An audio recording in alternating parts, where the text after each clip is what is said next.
Assalamu alaikum. Les chiites s'attribuent le courant conservateur de la pensée authentique enseignée par Imam Ali. Indéniablement, ce compagnon était le plus proche par le sang et le partage de l'océan du savoir qu'il disposait. Personne ne l'usurpe la place méritée par l'acceptation et le sacrifice.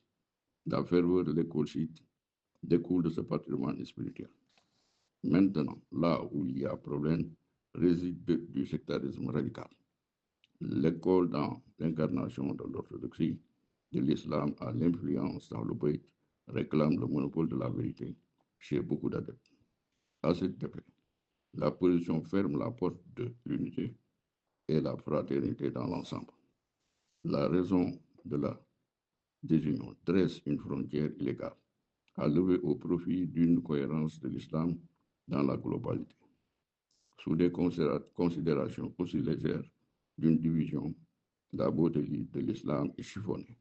Donc la logique dicte la loi d'une nation unique sur le format de l'unicité de Dieu et le fond d'une vérité unique.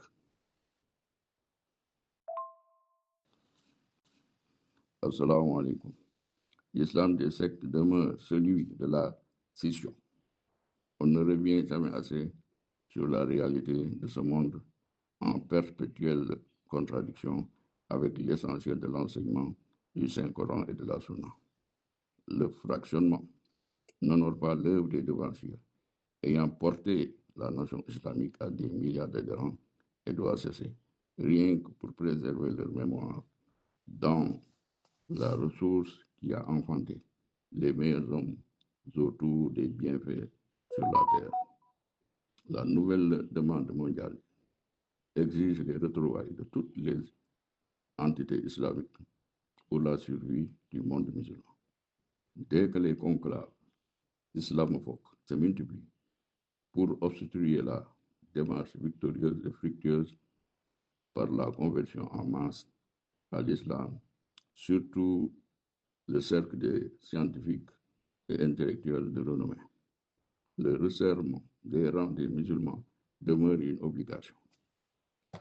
La phobie prend nid dans les camps des sans-loi, qui ne comptent que sur l'agression pour taire la ferveur de la foi islamique. La cruauté versée sur les populations dresse la toile. D'autres outils sont en route. La logique et la morale s'inclinent et supplient la nation islamique au dépassement. L'union des cœurs et des esprits sonne afin de sortir du gouffre qu'impose le nouvel ordre mondial parrainé par les ennemis du Seigneur. Le choix de la raison se fait unique pour enterrer les divergences émotionnelles. La lucidité de la foi islamique est au-dessus de la division. Le démon ne mérite pas une victoire aussi facile. Derrière le bilan de générations de martyrs, celle en cours ne doit pas faire moins pour garder les couleurs de l'islam sous le témoignage des cieux et des astres. Assalamu alaikum. Le premier objectif du pouvoir des hommes pour régner en maître demeure l'éloignement de la religion dans un espace privé en l'éloignant de celui public. Cela ne marche pas dans un monde équilibré.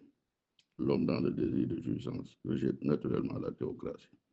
Il faut l'amener à la raison pour qu'il puisse revenir dans les limites de la liberté. Une créature obéit aux ordres du Créateur pour ne pas sortir du normal.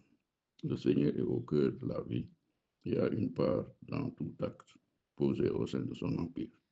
Donc le ranger dans un espace privé est la faute la plus grave qu'on puisse commettre. La pensée humaine souffre lorsque Dieu y est absent. Dieu éclaire la réflexion et ouvre la porte du salut. Le déficit de la connaissance s'identifie dans la non-maîtrise des textes de base. Parmi ceux-ci, la lumière divine est le point central.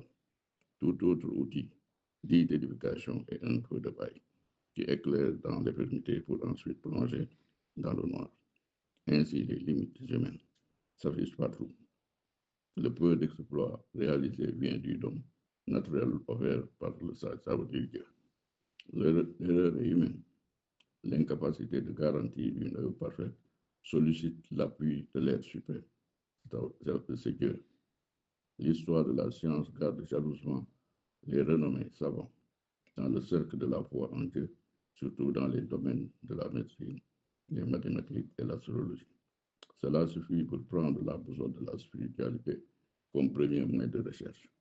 Tout acte est imparfait lorsque Dieu est absent et perd l'âme. Le Seigneur est la source. Au-delà de la vie qu'il donne, est le pourvoyeur de l'authenticité. Quelle que soit la beauté de la forme, si le contenu est vide, la valeur reste abjecte. En plus, la pérennité demeure entre ses mains. Autrement dit, les mains de Dieu.